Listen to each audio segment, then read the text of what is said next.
आज मैं आप लोगों को सिखाऊंगा ये जो क्वाड्रेटिक इक्वेशन है, बहुत लोग को इसको सॉल्व करने में बहुत प्रॉब्लम होता है। तो इसलिए आज हम लोग ये क्वाड्रेटिक इक्वेशन को कैसे 10 to 15 सेकंड में सॉल्व करेंगे उसका मैं आपको शॉर्टकट बताने वाला हूं। तो ये वीडियो पूरा देखिए ताकि आप लोगों को क्वाड्रेटिक इक्वेशन 5 to 10 सेकंड में कैसे सॉल्व करना है वो आपको समझ में आ जाए। अभी देखो, ये कोई भी बैंकिंग एग्जाम में जो है ये क्वाड्रेटिक इक्वेशन जो है इससे अराउंड 5 मार्क्स का क्वेश्चन आता है। तो हम लोग एक एक करके इस वीडियो में मैं आपको क्वाड्रेटिक इक्वेशन का रूट निकालना जो है वो मैं आपको सिखा दूंगा। नेक्स्ट वीडियो जो आएगा उसमें हम लोग थोड़ा और एडवांस लेवल ऐसे करके एक एक करके हम लोग आगे बढ़ते जाएंगे। और आप देखोगे कि जब ये सीरीज खत्म होगा क्वाड्रेटिक वाला तब तक आप 5 मार्क्स यहाँ से आराम से कर पाओगे। तो चलिए स्टार्ट करते, ज़्यादा टाइम वेस्ट किए बिना। तो देखो, जैसे मान लो ये क्वाड्रेटिक इक्वेशन है, इसको मुझे सॉल्व करना है। तो सबसे पहले मैं इसका थोड़ा सा बेसिक जो आप लोग जानते हो उसको भी डिस्कस कर लेते हैं, फिर मैं इसका शॉर्टकट आप लोग को बताऊंगा। तो सबसे पहले देखो, ऐसा जो क्वाड्रेटिक इक्वेशन आता है, क्वाड्रेटिक इक्वेशन में क्या होता है, किसको हम लोग क्वाड्रेटिक इक्वेशन बोलते हैं, जहां पे देखोगे जिसमें जो वेरिएबल्स है, जैसे यहाँ पे x जो है ये क्या है, वेरिएबल्स होता है। तो वेरिएबल का अगर हाईएस्ट पावर 2 है तो ऐसे इक्वेशन को हम लोग क्या बोलते हैं कि क्वाड्रेटिक इक्वेशन है। अगर हाईएस्ट पावर 3 होता है तो उसको क्यूबिकल इक्वेशन बोला जाता है। ठीक है, तो आज हम लोग क्वाड्रेटिक का ही बात करेंगे। तो यहाँ पे जैसे ये क्वाड्रेटिक इक्वेशन दे रहा है, तो सबसे पहले आपने ऐसा पढ़ा होगा क्लास 8 से ही आप लोग ये क्वाड्रेटिक इक्वेशन सॉल्व करना सीख चुके हो। तो आप लोग बेसिकली कैसे करते हो, तो हम लोग सबसे पहला काम यही करते हैं कि हम लोग क्या करते हैं कि एक्स स्क्वायर का जो भी कोएफिशिएंट होता है, एक्स स्क्वायर का कोएफिशिएंट क्या है 8, इसको हम लोग मल्टीप्लाई किससे कर देते हैं, ये कांस्टेंट टर्म से। मतलब 8 को मल्टीप्लाई 3 से करेंगे तो 8 3 से कितना हो जाता है 24। और उसके बाद हम लोग ये सोचते हैं कि अभी इन दोनों को मल्टीप्लाई करने के बाद अभी आपको करना क्या है, आपको ये सोचना है कि 24 को हम लोग ऐसे दो नंबर में ब्रेक करें जिसको कि प्लस या माइनस करने से मुझे क्या आना चाहिए, ये 10 आना चाहिए। मतलब x का कोएफिशिएंट आ जाना चाहिए। आप बिल्कुल भी चिंता मत करना, 4-5 क्वेश्चन में बनाऊंगा, उसके बाद आप देखोगे कि रूट्स आप 10 सेकंड में आराम से निकाल लोगे। तो अभी हमने क्या देखा, सबसे पहले एक्स स्क्वायर के कोएफिशिएंट को कांस्टेंट से मल्टीप्लाई किया, 24 आ गया। अभी मैंने सीखा कि 24 को ऐसे दो नंबर में ब्रेक करना है जिसको मुझे प्लस या माइनस करने से क्या आता है 10 आता है। तो 24 को हम लोग कैसे ब्रेक कर सकते हैं, तो देखो एक 6 और 4 में हम लोग ब्रेक कर सकते हैं। ठीक है, तो देखो इन दोनों को अगर आप प्लस करोगे तो आपको क्या मिलेगा 10 मिल जाएगा, और अगर आप दोनों को मल्टीप्लाई करते हो तो आपको क्या मिल जाएगा 24 मिल जाएगा। ये दोनों चीज याद रखोगे आप लोग। अभी इसको हम लोग बेसिकली पहले कैसे बनाते थे, तो हम लोग क्या करेंगे, अभी इसी चीज को ऐसा लिख लेंगे 8x स्क्वायर प्लस ये 10x को हम लोग इन दोनों के टर्म में लिख लेते थे। मतलब 6x plus 4x plus 3 equal to 0। इसके बाद हम लोग क्या करेंगे, देखते थे कि इन दोनों में से क्या कॉमन हो रहा है। तो आप देखो इन दोनों में कॉमन क्या हो रहा है, एक तो x कॉमन हो जाएगा और दूसरा 2 कॉमन हो जाएगा, मतलब ट्वाइस x कॉमन हो जाएगा। तो यहाँ से क्या मिला आपको, ये हो गया। यहाँ से देखो अगर ट्वाइस x कॉमन ले लोगे तो 2 से डिवाइड करोगे 4x से डिवाइड करेंगे x, मतलब यहाँ पे 4x बचा और यहाँ पे क्या बच गया 3। और यहाँ से देखो हम लोग क्या कॉमन ले लेते हैं, 1 ले लेते हैं। तो यहाँ से 1 कॉमन अगर लेंगे तो क्या हो गया 4x प्लस 3 आ गया, दैट इज इक्वल टू 0। अभी ये दोनों में देखो ये वाला जो टर्म्स है ये दोनों कॉमन हो गया, तो अभी हम लोग इसको क्या लिख सकते हैं, दोनों में कॉमन ले लेते हैं 4x प्लस 3। तो यहाँ पे क्या बच गया ट्वाइस x प्लस यहाँ पे क्या बच गया 1, दैट इज इक्वल टू 0। तो अभी यहाँ पे क्या हो गया, ये जो क्वाड्रेटिक इक्वेशन था इसको आपने फैक्टराइज कर लिया, मतलब 2 फैक्टर में इसको कन्वर्ट कर लिया। अभी आपको क्या करना है, x का वैल्यू निकालना है। तो एक चीज आप लोग याद रखना कि कभी भी किसी भी टाइम अगर किसी दो वैल्यू का प्रोडक्ट अगर 0 होता है तो वो एक ही कंडीशन में पॉसिबल होगा कि या तो आइदर ये 4x प्लस 3 का वैल्यू हम लोग 0 कर देंगे, या फिर ट्वाइस x प्लस 1 का वैल्यू हम लोग क्या कर देंगे 0 कर देंगे। तो अभी यहाँ से क्या मिलेगा, देखो ये 4x ये उधर जाएगा, क्या हो गया प्लस है -3, तो x का वैल्यू यहाँ से क्या मिलेगा आपको -3/4।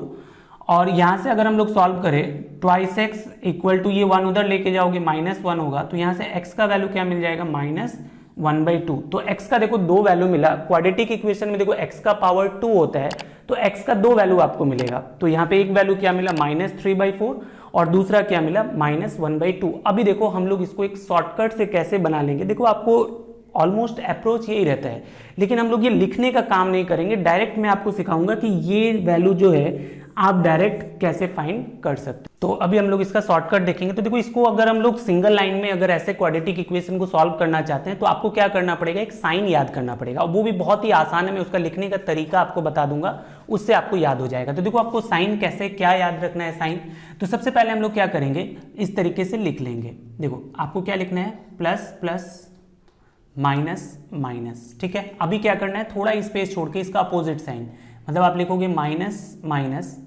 प्लस प्लस, और बीच में आपको ऑल्टरनेट करके लिखना है, मतलब प्लस माइनस। अभी लास्ट में क्या लिखना है, देखो फर्स्ट लाइन लिखा, फिर आपने थर्ड लाइन लिखा, फिर ये बीच वाला लिखा। अभी लास्ट वाला में क्या करोगे, पहले दोनों का अपोजिट, ये प्लस है तो यहाँ पे क्या होगा माइनस, माइनस है तो क्या होगा प्लस, और ये लास्ट वाला जो है ये एज इट इज आ जाएगा, मतलब ये क्या आ जाएगा प्लस माइनस, ठीक है। देखो कैसे लिखा था मैंने, फिर से मैं बता रहा हूँ। सबसे पहले मैंने क्या लिखा, प्लस प्लस माइनस माइनस, फिर एक लाइन बीच का छोड़ दिया था, क्या लिखा, इसका अपोजिट, प्लस का अपोजिट क्या था माइनस, फिर इसका अपोजिट माइनस, इसका अपोजिट प्लस, इसका अपोजिट प्लस, फिर बीच वाले को लिखना है, बीच वाले में alternate, plus minus plus minus, plus minus plus minus, फिर लास्ट वाला जो होगा उसमें क्या करना है, इसका अपोजिट प्लस का अपोजिट माइनस, माइनस का अपोजिट प्लस, और लास्ट वाला जो है बस आपको याद रखना है कि एज इट इज आ जाता है। अब ये रिप्रेजेंट क्या करता है, तो ये रिप्रेजेंट करता है, जैसे मान लो इसमें जो फर्स्ट टू आप देख रहे हो ना, ये फर्स्ट टू रिप्रेजेंट करेगा क्वेश्चन का साइन, और ये जो लास्ट टू है ये रिप्रेजेंट करेगा आंसर का साइन, ठीक है। इसमें आप लोग ट्राई करना है कि पहले बिगर वैल्यू लेने का, फिर आप लोग क्या करोगे स्मॉलर वैल्यू लेने का, ठीक है। तो पहले मैं इसका आंसर बता देता हूं कि अभी ये क्वेश्चन को हम लोग जल्दी कैसे बना सकते हैं with the help of this sign. तो सिंपली देखो आपको क्या करना है, आप देखोगे कि क्वेश्चन जो दिया हुआ था उसमें क्या दिया हुआ था, प्लस प्लस, तो इसका मतलब अगर क्वेश्चन में प्लस प्लस है तो जो आंसर आने वाला है उसमें क्या आने वाला है, माइनस माइनस। तो आप सिंपली यहाँ पे लिख लोगे कि प्लस प्लस है तो क्या लिखेंगे, माइनस माइनस। अभी सेकंड स्टेप में क्या करना है, यही सेम लॉजिक करना है। आपको क्या करना है, वही एक्स स्क्वायर का अगर कुछ कोएफिशिएंट है तो उसको ये कांस्टेंट से मल्टीप्लाई करना था। तो 8 3 से कितना आ गया 24। अभी आपको वही सोचना था कि 24 को मैं ऐसे दो नंबर में ब्रेक करूं जिसको प्लस या माइनस करने से 10 आता हो। तो 24 को हम लोग क्या लिख सकते हैं, 6 4 जा, ठीक है, 6 + 4 क्या हो गया 10, और 6 4 जा 24। मतलब यहाँ पे जो दो वैल्यू होगा क्या होगा, एक होगा 6, दूसरा क्या होगा 4।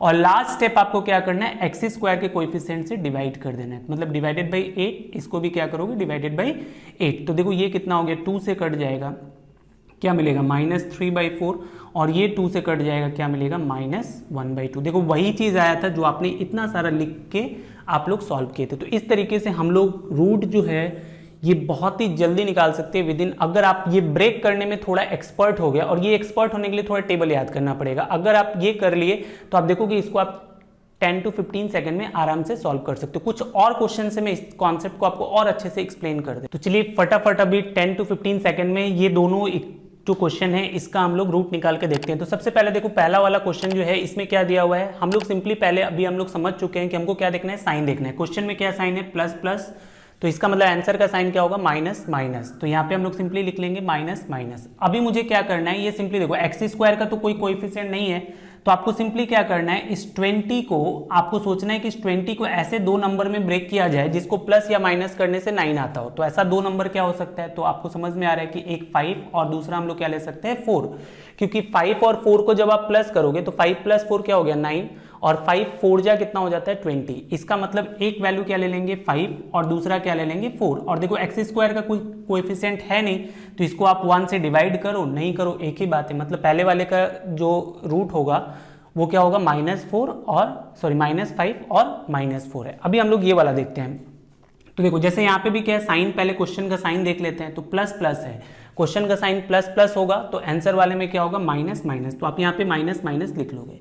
अभी देखो यहाँ पे एक्स स्क्वायर का कोएफिशिएंट क्या है 2, इसको हमको क्या करना है 27 से मल्टीप्लाई करना है। तो अगर आप मल्टीप्लाई कर सकते हो तो अच्छी बात है। 2 27 से मल्टीप्लाई करोगे तो क्या हो गया 54 हो गया। अभी 54 को मुझे ऐसे दो नंबर में ब्रेक करना है जिसको प्लस या माइनस करने से क्या आता हो 15 आता हो। तो 54 कैसे आता है, 9 6 जा क्या होता है 54, और 9 + 6 क्या होता है 15। तो ये चीज आप मेंटली धीरे धीरे प्रैक्टिस के साथ आप करना स्टार्ट कर दोगे। और अगर मान लो इनकेस नहीं आ रहा है तो आप ऐसे भी सोच सकते हो कि जैसे मान लो ये जो 2 है और उसको आपको मल्टीप्लाई किससे करना था 27 से, तो हम लोग इसको फैक्टराइज कर लेंगे। जैसे ये 2 जो है ये क्या हो गया 2 × 1 हो गया, और इसको हम लोग क्या लिख सकते हैं 9 3 जा 9 3 क्या होता है 27। अभी आप देखोगे इसमें से कोई भी दो ऐसा पेयर बना लो जिससे क्या मिल जाए आपको 15। तो हम लोग एक काम करते हैं, जैसे ऐसा हम लोग कर लेते हैं कि देखो ये 2 और 3 कितना हो जाता है 6, और ये 9 और 1 कितना हो गया 9। तो 9 + 6 कितना होता है 15, और 9 6 जा कितना होता है 54। तो हम लोग सिंपली एक वैल्यू क्या ले लेंगे 9 और एक वैल्यू क्या ले लेंगे 6, ठीक है। और इसको फाइनली एक चीज़ देखो, बहुत कॉमन मिस्टेक है, स्टूडेंट्स क्या करते हैं डिवाइड करना भूल जाते हैं। तो यहाँ पे आपको डिवाइड करना नहीं भूलना है, तो इसको डिवाइड करेंगे डिवाइडेड बाई 2, और इसको भी हम लोग क्या करेंगे डिवाइडेड बाई 2 कर लेंगे। तो ये हो जाएगा देखो 9/2 का मतलब आप 4.5 बोल सकते हो, या फिर 9/2 रहने दो, और इसको अगर हम लोग कट कर लेंगे तो इसका वैल्यू क्या हो गया -3। तो इसका जो दो रूट मिला वो क्या मिला 9/2 और -3। अभी देखो कुछ लोगों को एक कन्फ्यूजन हो रहा होगा, वो कन्फ्यूजन क्या हो रहा होगा, जैसे मान लो ये जो यहाँ से कुछ लोग ऐसा भी सोच रहे होंगे कि हम लोग एक काम करते हैं कि 9 2 जा 18 और 3 × 1 3, इन दोनों को भी तो माइनस करने से क्या आ जा रहा है 15 आ जा रहा है। तो हम लोग 18 और 3 क्यों नहीं लिए, तो देखो इसके पीछे का रीजन क्या है। तो आपको देखो आंसर का साइन देख लेना है, जैसे मान लो ये माइनस माइनस है ना, मतलब जो दो आपको वैल्यू मिलेगा दोनों माइनस में होना चाहिए। तो अभी आप सोचो कि -18 और -3 दोनों को करने से क्या आ जाता है माइनस का 21 आ जाता है, लेकिन आपको क्या चाहिए था 15 चाहिए था। तो इसलिए क्या होगा हम लोग ये वैल्यू नहीं लेंगे, ठीक है। आपको समझ में आ रहा है। और एक दो क्वेश्चन करते हैं, कॉन्सेप्ट पूरा क्लियर कर दूंगा आज क्वाड्रेटिक का। नेक्स्ट क्लास में मैं जो एग्जाम में क्वेश्चन आता है कि कैसे दो क्वाड्रेटिक इक्वेशन को कंपेयर करना है, वो सारा हम लोग सीखेंगे नेक्स्ट। तो चलिए और दो क्वेश्चन प्रैक्टिस कर लेते हैं। तो जैसे आप देख रहे हो यहाँ पे क्या है, सबसे पहले हम लोग क्या देखेंगे साइन देखेंगे। तो यहाँ पे माइनस प्लस है क्वेश्चन में, इसका मतलब अगर क्वेश्चन में माइनस प्लस होगा तो आंसर में क्या मिलेगा प्लस प्लस। तो इसका मतलब जो आपको रूट मिलने वाला है वो दोनों क्या होना पड़ेगा प्लस प्लस होना पड़ेगा। अभी मुझे क्या करना है कि x² का जो कोएफिशिएंट है 2, इसको मुझे 28 के साथ मल्टीप्लाई करना है। तो देखो 28 का 2 टाइम्स कितना होता है 56। आप डायरेक्ट करने का धीरे धीरे ट्राई करो। ये कितना हो गया 56। अभी मुझे सोचना है कि 56 को ऐसे दो वैल्यू में ब्रेक करे जिसको प्लस या माइनस करने से क्या आता हो 15 आता हो। तो आप कैसे कर सकते हो 56 का बताओ। तो आप 8 7 जा कितना होता है 56, और 8 + 7 कितना होता है 15। तो आप सिंपली क्या लिखोगे, एक वैल्यू क्या हो गया 8 और दूसरा वैल्यू क्या हो गया 7, और लास्ट स्टेप क्या होता है कि x² का जो कोएफिशिएंट है उससे इसको डिवाइड कर दो। तो इसको डिवाइडेड बाई 2 कर लेंगे, ठीक है। तो इसका आंसर क्या हो गया +4, और इसका आप 3.5 भी लिख सकते हो या फिर आप 7/2 भी लिख सकते हो, ठीक है। तो ये सब रूट निकालना जो है आपको बहुत ही जल्दी आना पड़ेगा, तभी आप इनइक्वालिटी वाला जो चैप्टर है उसको जल्दी आप सॉल्व कर सकते हो। जैसे मान लो और एक देख लेते हैं, जैसे मान लो यहाँ पे फिर क्या है माइनस प्लस है, तो माइनस प्लस है तो क्या होगा प्लस प्लस।